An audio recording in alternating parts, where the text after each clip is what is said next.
Well, hello and greetings, everyone. We are back again for another fun-filled session here. I hope everyone is doing very well with their weeks. I hope you're having some fun. Let me get my all of my windows arranged so we can get right into this.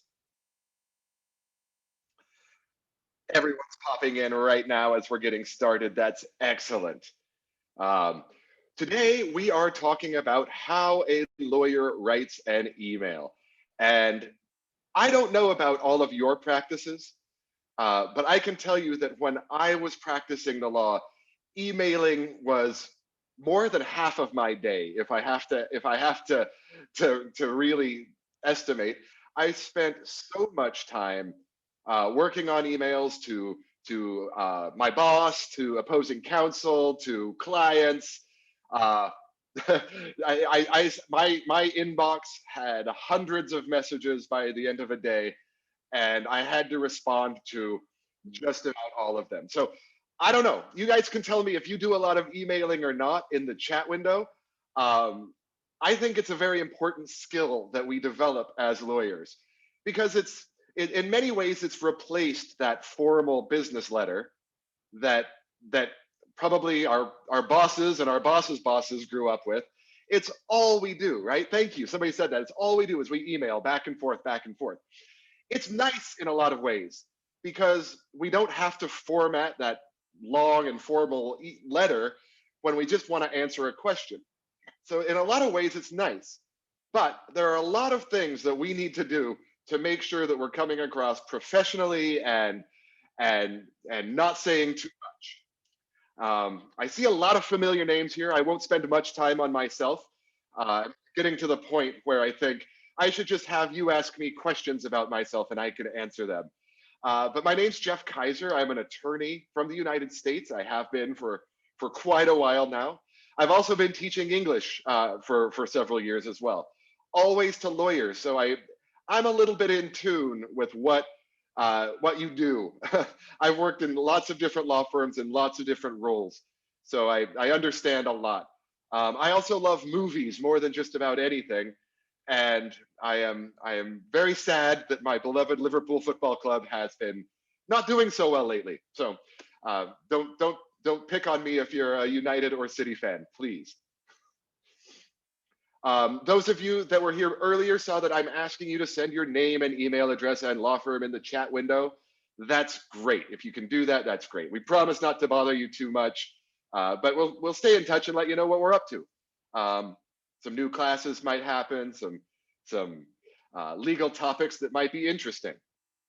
It also allows you to let us know what you're missing, what we could do better, what topics we should cover, and where we should go next. Uh, legalwriting.eu is our website. This is what it looks like, and there is a ton of great information there.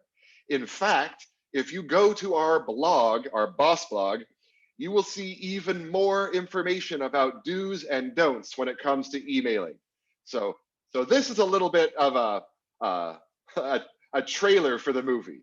Let's leave it at that. But there's a ton of other great information on this website about how lawyers work in English and some tips and tricks that we can use to make that communication a little bit better. If you want, you can even go under this courses menu here and leave me a review. Lets everybody know how I'm doing. Here's our upcoming schedule of classes. I think that we're starting to put together our next few weeks. So next week, I think we'll have a lot more. That will be our first part of the memo course, which is a repeat. So if you've been here for that already, you get a week off, or 2 weeks off actually. If not, come and learn how we're gonna work on how to write a perfect memo. Perfect might be a stretch. I never say I can do anything perfectly. Uh, I guess that's the lawyer in me. We do things well as we can, um, sometimes just barely. Um, but here's a surprise. Since we're doing a new class for the first time in a long time, I've decided to not have a quote of the day, but instead a comic of the day. I will let you take just a quick look at this, and it's about emailing. So I thought it was kind of funny.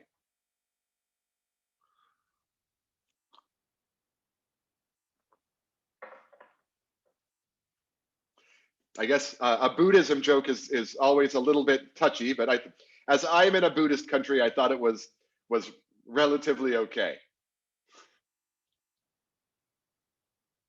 Okay, now we're through all the rest of it. We can finally get into our material.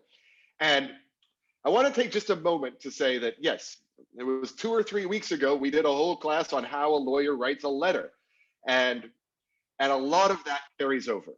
Um, a lot of that stuff about tone and all that is very important, and it carries over. I'm not going to repeat a lot of that here. I have a whole list of new things to worry about, some email based things.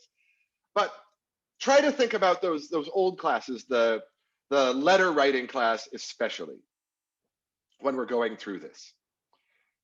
But I'm going to start off with a warning. And email is great, and it does a lot of amazing things. The ability to communicate instantly or close to instantly is something that 30 years ago didn't exist, 20 years ago even. Especially now that with smartphones, we can email wherever we are, whenever it is.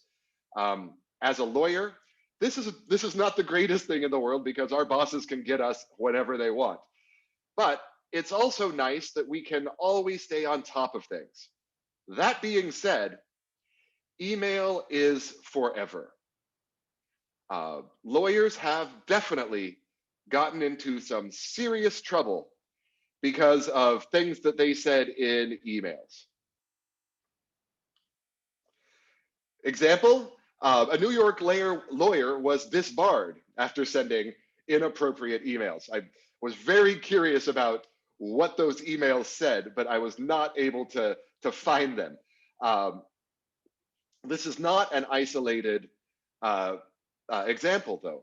Other people have faced discipline for writing things inappropriately. Uh, so email is a permanent record. Um, over the last 10 years or so, every single case that I've worked on had the email of the company as probably the number one evidence that we worked with. It allows for a good chronology. It keeps things in order. It shows us who sent, who received things. In terms of evidence, it doesn't get much better than email. So just like for our clients, like we want to remind our clients of this, we have to be smart about it too. I myself, when I was a baby lawyer a long time ago, I have made this mistake too. We all get angry, we all get frustrated with clients or opposing counsel, or in my case, it was a settlement administrator for the BP oil spill litigation. I had a client that we had submitted everything we needed to submit, and they were taking months to respond. And I wrote an email that almost got me fired. um, I didn't swear, I didn't yell, but I was aggressive and I went too far. And my boss came to me later that week and said, I had to go to bat for you to keep you employed. And so I just want to make sure that we're smart and we always think before we click send, because once we do, it's a whole different problem. So yeah, there's a reason that top secret meetings usually take place in person. Uh, email or even writing letters are public and permanent. Um, I think I guess what I'm trying to get at is that some things are better left unsaid, or definitely not emailed. Uh, we're smart and we know we know that we can get in trouble with our words. We know that, but sometimes our ambition or our frustration gets the best of us. So I will say, and I think I have a tip later that says this exactly. Um, Whenever you're writing something of a touchy subject of any kind, if you're angry, if you're frustrated, if you're happy, whatever you may be, um, try to take a breath, go to lunch and come back and reread that email before you click send. Uh, I guarantee it's better than getting it out there and causing those other kinds of troubles. So this class is a little bit different, I think, than some of the others because I'm going straight into our do's and our don'ts, things that I recommend you do and things that I recommend you don't. There's a lot of overlap here, so we're going to kind of go back and forth between a thumbs up and a thumbs down and maybe some stuff in between. Like I just said, don't hit send when you're emotional. We all have emotions and we all get angry. So don't feel bad about that. Only feel bad if you let it take control of you and you start sending your entire law firm an angry email. One rule is to ask yourself how you would feel if this message appeared on the New York Times. If you're okay with that, go ahead, click send. I would say even more so to just take a breath and reread it before sending. Sometimes your anger becomes more apparent when we stop and look at things for a second time. Another phrase that I've seen more than once that I like a great deal is to dance like no one is watching, but email like it will be read at a deposition. Okay, another don't. Don't write long emails. Now, this is a little bit tricky because sometimes we have some pretty complex things to talk about. One rule I like is that if it fits in the normal window size for an email, fantastic. If it's much longer than that, it might be better to write this up in a memo form. That's, I guess, a little bit of an advertisement for our next week's class, and then attach it. Give a quick answer, the context behind your answer. But if there's a long explanation that needs to happen, do it in a memo. Your partner will probably print it out anyways, so we might as well make it look good. We all know that emails don't always look that great when it's printed out. So I can't say what is too long or what is too short, but if it gets to the point where it's a lengthy experience, it's better to put it in a memo form. Whereas if it's a simple yes or no question, obviously email is the place to be. Likewise, keep paragraphs and sentences short. I've covered this before in other classes, and this is kind of a general rule for all legal writing. We can't always do it because sometimes our material is extremely complex and sometimes we need to have a list of things. But our goal is the same. Keeping paragraphs and sentences short give us extra clarity that is incredibly important. What we want to do with an email is give an answer, give the context, and then go. This is not a telephone call, a 4-hour telephone call to your best friend. This is an SMS or a tweet. This is a short version. Like I said, if you need to be longer, then you write a memo and attach it. There's not a real legal reason for this, but the reasoning is important. Long paragraphs and big blocks of text, they turn people off. People stop reading them after a while. I know I am guilty of this, even in important documents. They give this impression that they just go and go and go. But the reality is, every word that you write should contribute to your message. So any word that doesn't, you should cut. You should eliminate redundancies and keep things simple. To that end, I guess I have a double negative here. I'm sorry. We should avoid long words and flowery phrases. What do I mean by this? I mean legalese and legal jargon, things that a lawyer would say. These things they don't show off how smart you are or how professional you are. They really just show that you know how to sound like a lawyer. Uh, Clients, especially, they don't have time to figure out what we're trying to say when we're using long, complex language. Keep it simple. Honestly, keep it simple. Okay, active voice. Now, I know I've given you a few examples in a few other classes of where the passive voice may actually work, may actually be better for some situations. Generally speaking, in our email writing, use the active voice wherever you can.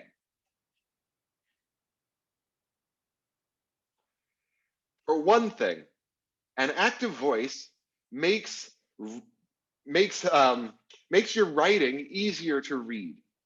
Like I've said 1,000 times before, when we know our audience, we know that they want to make something easy. They want to read something that's not too difficult. So instead of something like X investigated the client's role in the project, say that the role played by the client in the project was investigated by X. I'll take 1 minute I forgot to say this at the beginning. If you have questions or concerns or comments of any kind, use the chat window, please. I love to respond to questions. I love to answer, I love to help specific problems. So if you have anything, the chat window is a great place. Likewise, if I have tech problems, if I say something that you don't understand, let me know. I'll try to be more clear. I'll try to explain myself. We're dealing with 41 people in this class now, and everyone has different levels of English. So I know that I speak too quickly sometimes. I know that I just go on with complex language. If you don't understand something, please stop me. I can almost guarantee that you're not the only one that doesn't understand me. Uh, anyway, that was my 1 minute explanation. Action words make your legal prose sound more dynamic. It sounds better. Uh, Here are just a few examples to consider. A weak passive voice sentence is, the defendant was not truthful. Better would be, the defendant lied. I'll give you just a few seconds to look over the other two sections here.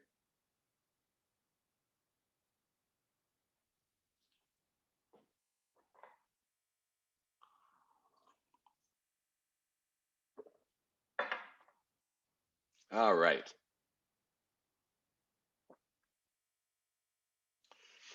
The flip side is, don't use the passive voice. I guess we could have inferred that, because the passive voice disguises the responsibility for an act. It makes it sound like our subject isn't responsible or isn't participating in the verb that we're talking about. On the other hand, the active voice expressly tells the reader who is doing the acting, and it makes for a much more clear message. I'll give you just a moment to look over this example.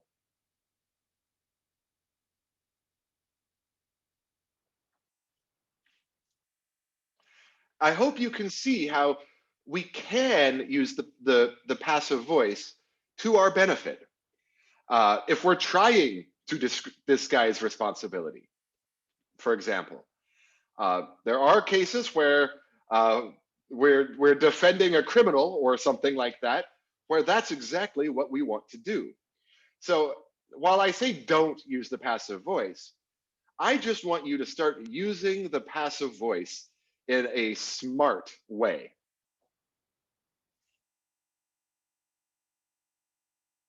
Okay, focus on your reader. Know your audience. Again, if you ever think that there will be a class where I don't talk about this, I'll take that bet.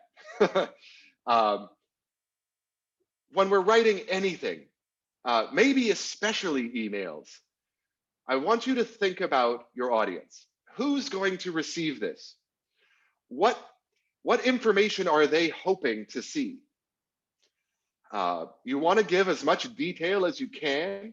You want to make any recommendations that you can.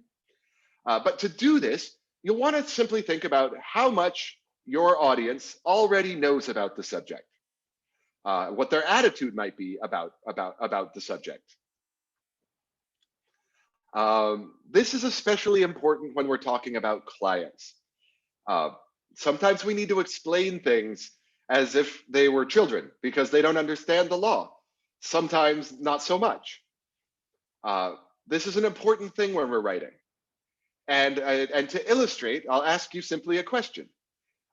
When you write an email today to your boss or the senior partner of your law firm, would you write that email the exact same way that you would write to, I don't know, your mom, your parents, or your children if you have children, or your nephews if you don't? I think the obvious answer is no. And so this is something you already know and you already do. Sometimes I find it helps to put this in the front of your brain a little bit. It makes for a better communication and a better discussion. Now, this is also kind of obvious, and I think it kind of goes with almost any kind of writing, legal or not, but especially when we're writing emails.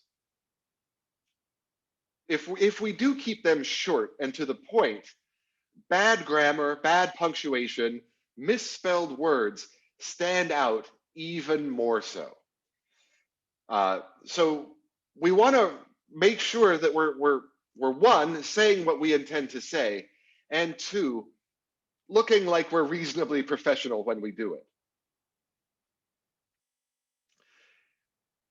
I think that we can all agree. We've all seen emails with bad grammar, bad punctuation, and bad spelling. I see these from native English speakers just as much as I see from English as a second language people.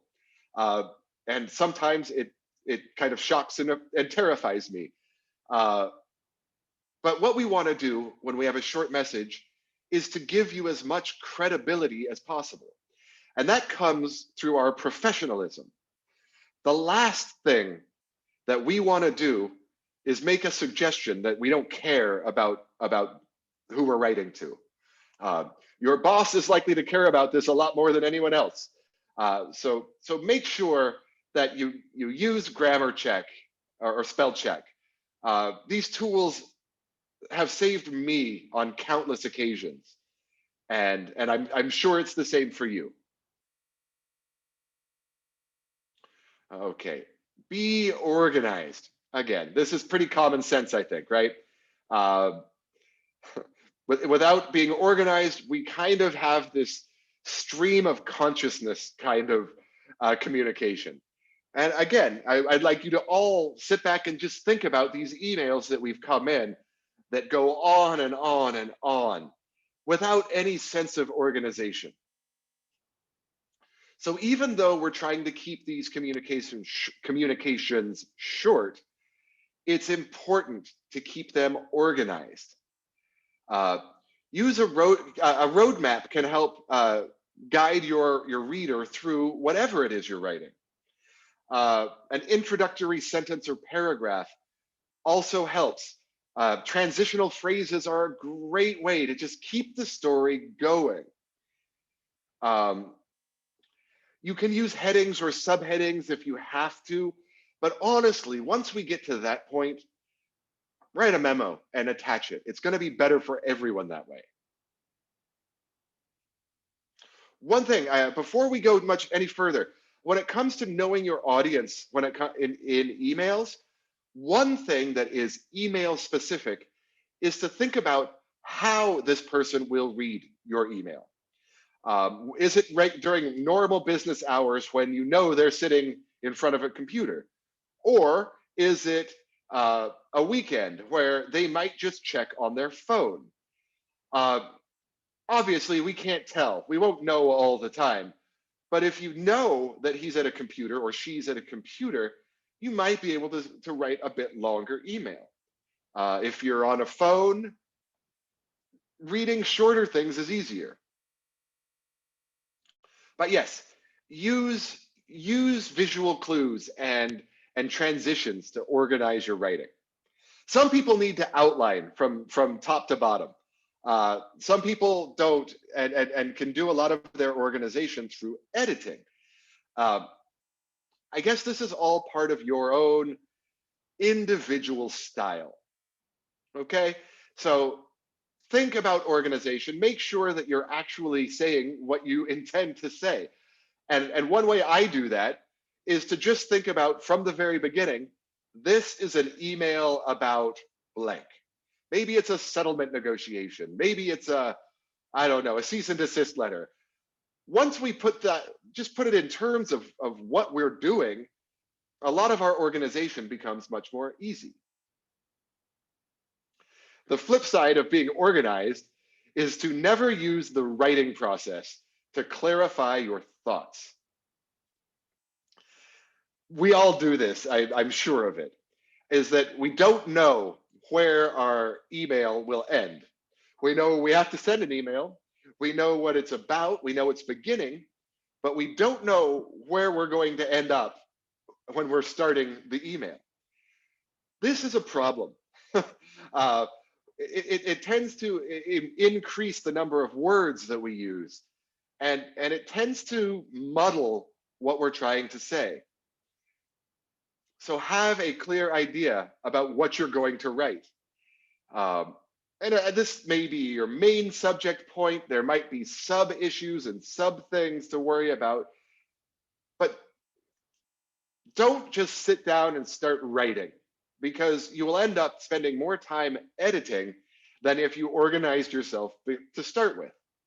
So to get there, there's a few questions. Again, I think I mentioned this just a couple days, a week or two ago, on the journalism questions. They're the questions that journalists have to answer when they're writing a newspaper article.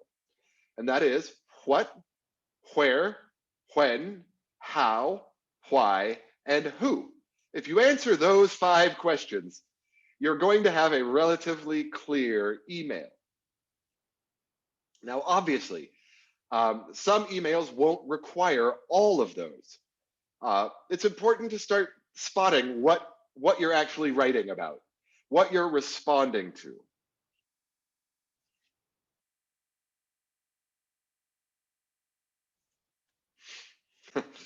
This is something that's another good point that I remember. I still remember my very first day as a lawyer. I was working for an insurance defense firm, and I could talk for an entire hour about how much I hated this job. I hated my boss. I hated what I was doing. Ugh, it was the worst. Um, but when I started, I really didn't understand the difference between CC and BCC and who I should add to an email. Should I always add my partner, my boss? Should I sometimes? How do we know? But the reality is, a lot of people hit reply to all. Uh, I've done this. I'm sure all of you have done this too, without even thinking about who is actually on the email. So here's a cheat sheet.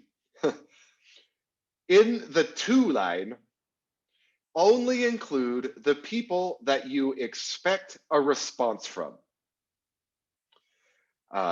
So if you're asking somebody to answer a question, they're in the to heading. The CC heading is for anyone that should be informed. That might be my boss. That might be HR. They might not need to respond, but you may want to let them know. Another way to do this is to CC anyone that you mention by name in the email. but don't just reply to all without thinking about it. Like I said, my inbox was filled with emails that had little or nothing to do with me, but yet I still wasted time trying to figure out if I was being asked to do something.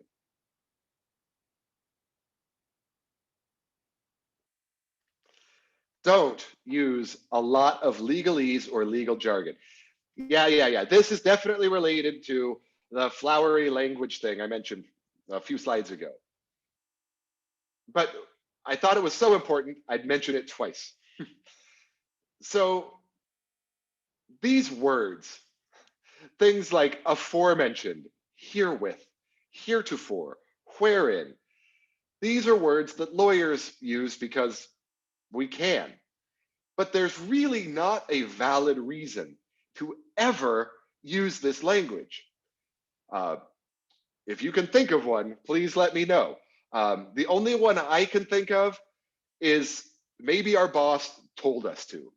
And if that's the case, by all means, go crazy with it.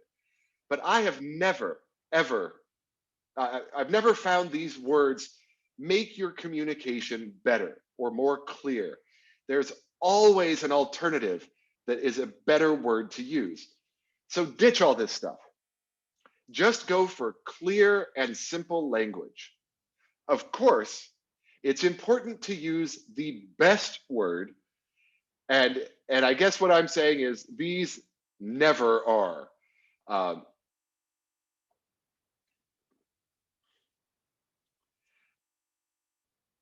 a good way to get these out of your document is to read your sentence out loud. You can do it to a colleague, or you can do it just by yourself. I think that we catch these things a lot when they're spoken aloud. But what you can do, you can read it out loud, or you can try substituting abstract words with simple, concrete ones. For example, instead of using "I am in receipt of your correspondence," just say, "I received your letter."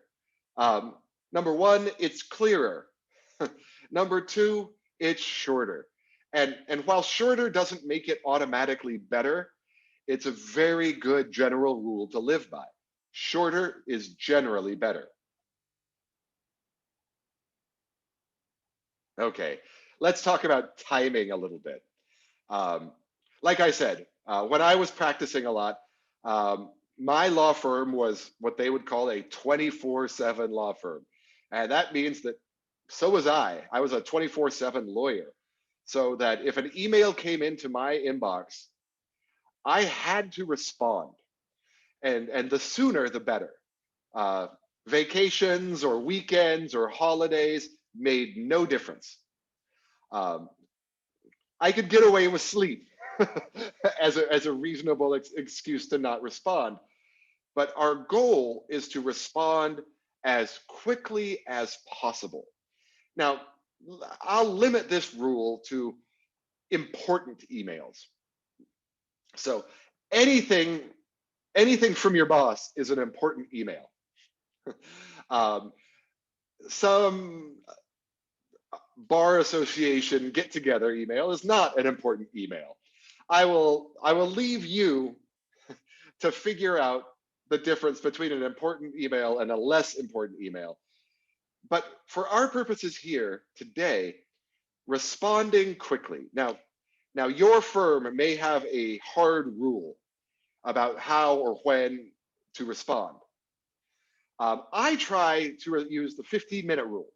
Now, don't get me wrong, you're not expected to give a full and complete answer and with a memo and explanations and a perfect everything in 15 minutes. But you should be able to respond and say, "Thank you for your email. I have received it and I will get right on it." Or, "I don't have an answer for you right now. I will be in touch in the next 24 hours to get one for you." Um, I think we can all think of situations where we've sent an email expecting an instant response, and just how much we don't like that. that waiting time is difficult. So try to answer, even if it's not a complete answer, within 15 minutes. That seems a little harsh, I know, but it's good. It's a great habit to get into, to just respond and say, I'm in a trial this week. I will answer you next week. Or if something is on fire and needs to be dealt with immediately, you can forward that email to someone else to take care of it if you are out of the office or something.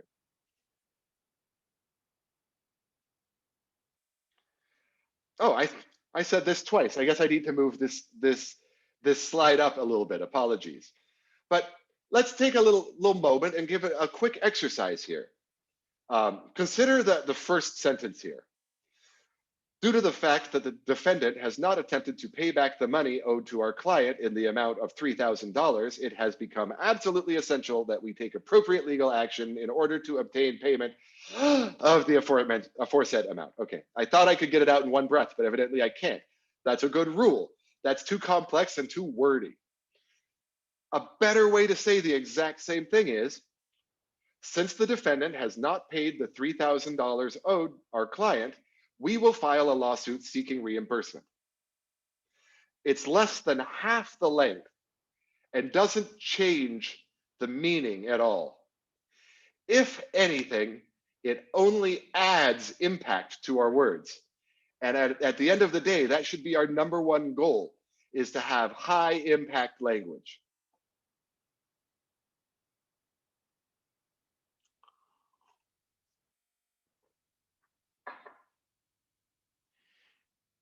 Favor verbs over nouns. This sounds a lot like active voice, passive voice, but it's not. But use the verb consider or provide instead of things like giving consideration to or the provision of. When we use these verbs, they make our language more clear. There are a lot of things, and I would say this, especially with the provision of. The word of should be a red flag, that we can change that phrase into something shorter and better. So consider of a red flag word. Think about your subject line. I think we all kind of just write a subject line because in the way that makes sense to us. The reality is we need to make our subject line not only make sense to our reader, but give them a trigger to read it. If it sounds like something unimportant, our partner might not even read it. So we need to think about how important our email is, and how we should add impact. Sometimes, not often, sometimes this can be done with all bold or caps letters. If it's urgent, that is something that makes my eyes go wide open and go like, oh boy, this is important. Just think about this. Try to make it as short but as high impact as possible. Like I said earlier, we need to think about how people are seeing our emails. The difference between a telephone or a smartphone or an iPad or a tablet or an actual desktop computer, everything in between. These change how people see our emails. And so we just need to think about that.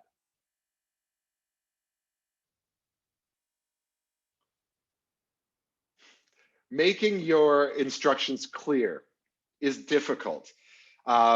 It's difficult to ask our colleagues to do something because we often see ourselves on the same level.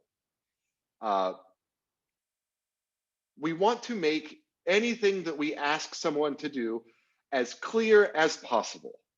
At the very least, we want to say, if you don't understand my instructions, let me know. When we give instructions, it's difficult. We can sound really bossy. and we want to just try to make what we want someone to do clear. Uh, we don't want to say like, "Hey Joe, go do your thing with the Adams file." We want to say, "I need the medical records reviewed and summarized on the Adams file." We need to be clear with what we want people to do.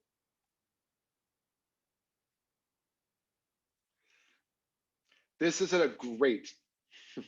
great tip. This sounds really simple and really strange, but I started doing this shortly after I sent a questionable email. Don't add the addressees or the subject line until you write the body of the email. Like I said, this gives you time to reflect on what you've written. It gives you a chance to tone down your angry language if you were emotional when writing it. Um, it's it's the best thing you can do. It makes sure that you're completely done. There's no more editing that needs to be done. Um, it also helps make your subject line clear because now you know everything that was said. Uh, it also, like I said, it avoids the danger of sending an email before it's ready. If you've ever done this by accident, you know that if you click send, a little error box pops up that says, "Are you sure you want to send this email without a subject?" or something like that. Every chance you get to back away from an email before sending it gives you an opportunity to fix it.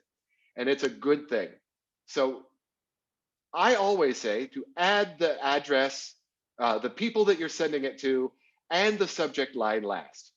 You won't lose anything, and you will only protect yourself. Likewise, triple check the name before you click send. Uh, there are a lot of law firms that have two people with the same name, or maybe you have two lawyers with same or similar name.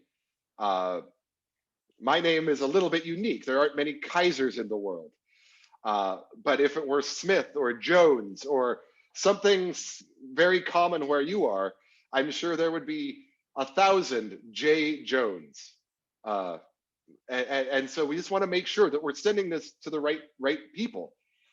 You can imagine a situation where we send something we shouldn't send to the opposing counsel. Again, this is just a be careful. Aha. How many of you have received emails that say they're attaching something, but fail to actually attach that document? I won't even make you answer in the chat window because I think it's most of us. I've not only received emails like this, but I have sent emails like this. It's frustrating for everyone. So we should try to not do this as much. So think of it this way. Whenever you type the words, "I attach," this should be a red flag trigger to you to stop writing and attach the document at that moment. This is a surefire way to not run into that problem.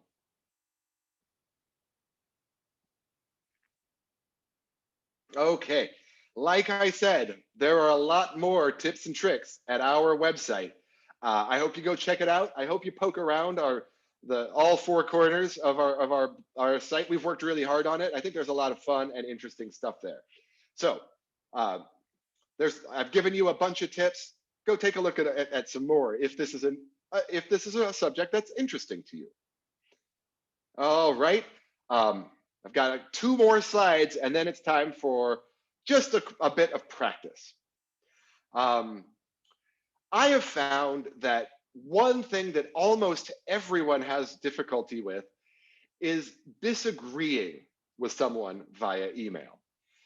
When we're face to face, we can have a discussion and say, "Well, I don't agree with you, but I think this point." But people have a hard time doing this in emails. For one, it can be fairly confrontational. And even though we're lawyers and that's kind of our job is to be confrontational, not many of us are very good at it or enjoy it. Um, the way that we start to disagree nicely with people is by giving good reasons to support our opinion. And if we can answer uh, their logic, their concerns, their worries, that's even better. It's okay to be direct here. It's okay to say you are wrong because, but we don't want to cross that line to where we're being rude, impolite, or aggressive uh, in any way. Um, I hope this makes some sense. We want to respect their opinions. So here are a few rules when we're disagreeing. First off, start by repeating the thing that you disagree with. Um, for example, in the past, in your previous correspondence, you said that the sky was purple. Um, I disagree with that because uh, anybody that isn't colorblind can simply look to the sky and see that it is blue. That is our second rule, and that's to give a good reason or an explanation why you disagree with them. You try to use logic and reason to convince them. If you have evidence or information that might help them see the light, fantastic. What we don't want to do is say, you're wrong because you're an idiot. Clearly, you're stupid is not a good way to start a sentence. Uh, we want to really respect them, even if we disagree, especially because we disagree. Finally, it might be better to let them contact you by telephone if they want to discuss things further. These disagreements can get ugly on emails. It can get ugly on a phone call too. Don't get me wrong. I've certainly been a party to more than my fair share of aggressive and mean-spirited telephone calls. Some where people are called idiots or worse. But once we get to the place of a phone call, um, at least there's no real record of it. At least there shouldn't be. So I have an exercise on this exact situation. And what I'm going to do is it's multiple choice. It's not too hard. But I'm going to give you a couple minutes here, or a minute or two, to review this email. And I'd like you to pay attention to the things in bold and try to figure out what we're doing with them. So I'm going to give you just a minute, maybe 2 minutes, to look at this, and then we'll have some fun-filled, multiple choice kind of questions.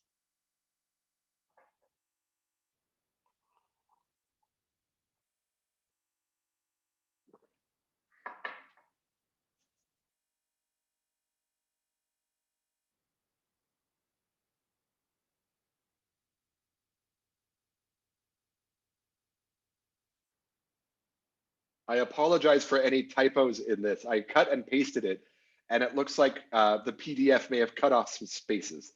I apologize.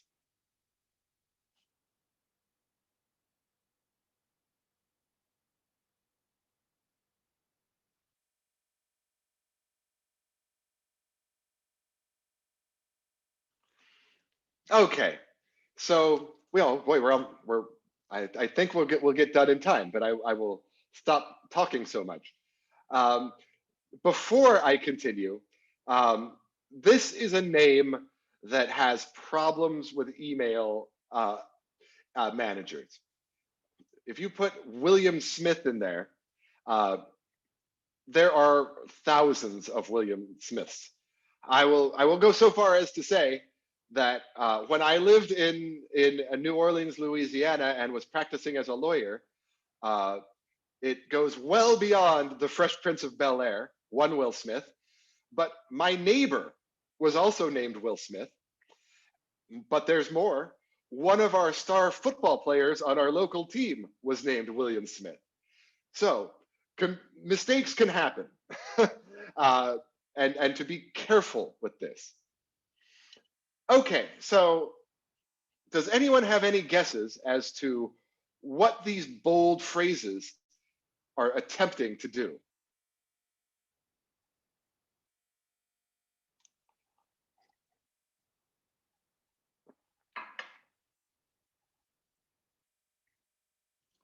Yes, it shows respect while being disagreeable. I guess disagreeable means that you're kind of generally not willing to agree. But yes, it shows respect while saying that you disagree. Good, good. Now let's have some fun with some multiple choice questions. And actually, we may get done a couple minutes early. Okay, so which one of these would you say is a polite phrase that is used to ask someone to do something?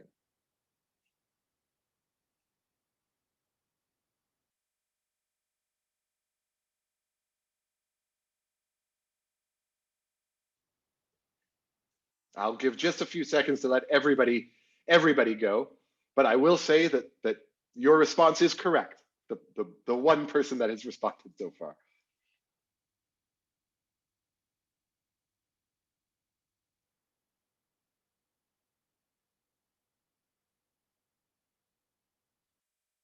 Okay, it's quiet room today. I'll get you all to participate more next week, I hope. Okay. Yes, the correct answer would be B. May I suggest that? There's a politeness in this phrase. It's nice. It's not you need to do this.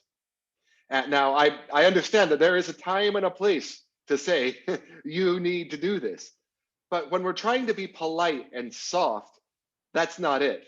So yes, B is the better answer here.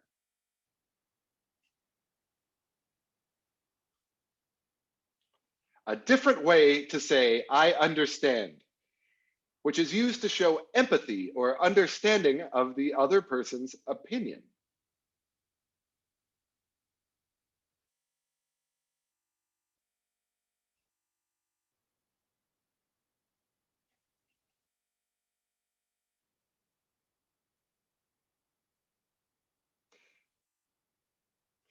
Yes, thank you, everyone. I get some responses this time. Excellent. You are all, every one of you is correct. That I appreciate the fact that you may be coming from a place where the sky is purple, but but is how you show you disagree. Good, good, good.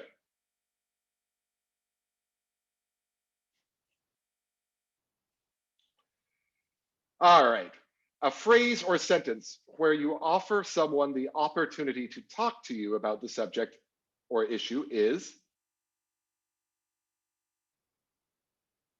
this one's the easiest one, I think.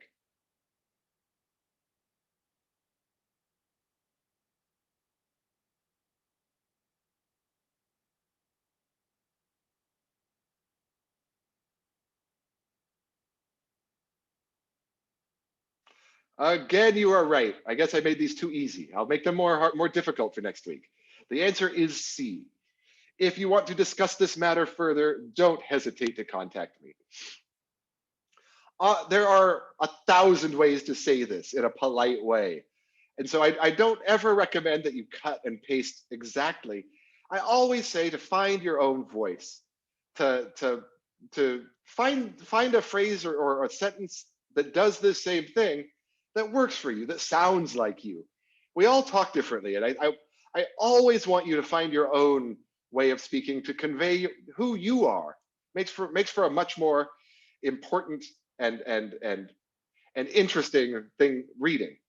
Again, C was our answer. A way to put emphasis on something that the person you are writing to has done or said.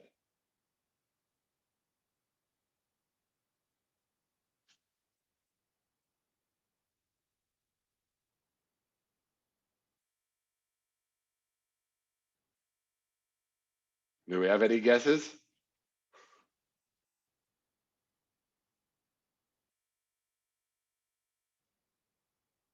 Again, yes, it is C once more.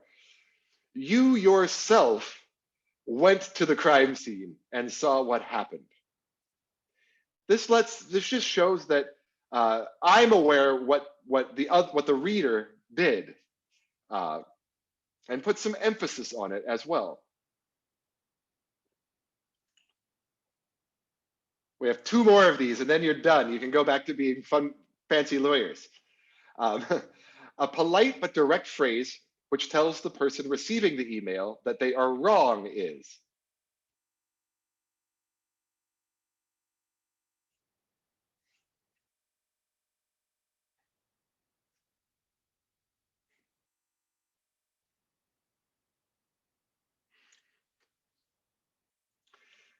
Yeah, yeah, this one is B. I'm afraid I cannot agree with your position on global warming, for example. Good, good, good. It's an awful quiet room, so we'll get this last one out of the way, and then I'll send you off to your more important work for the day.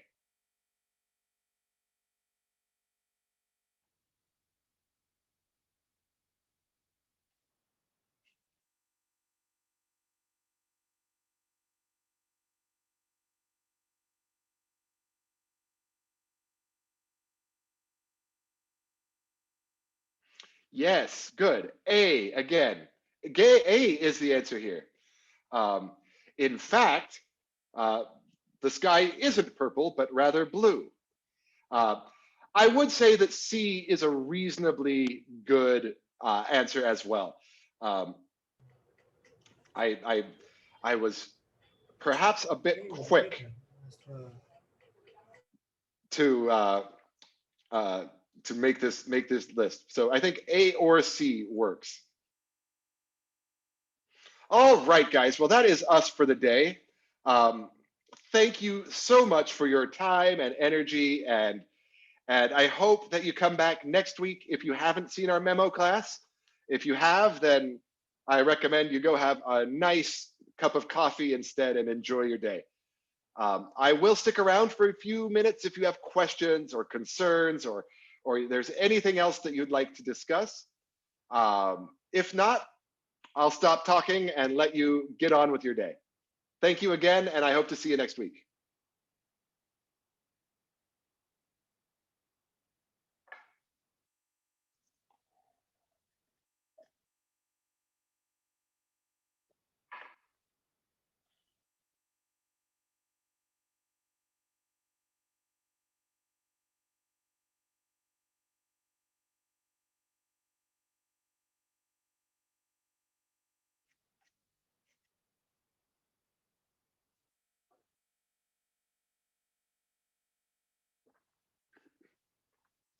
Bye, everybody. Have a good week and a weekend, and I'll see you soon.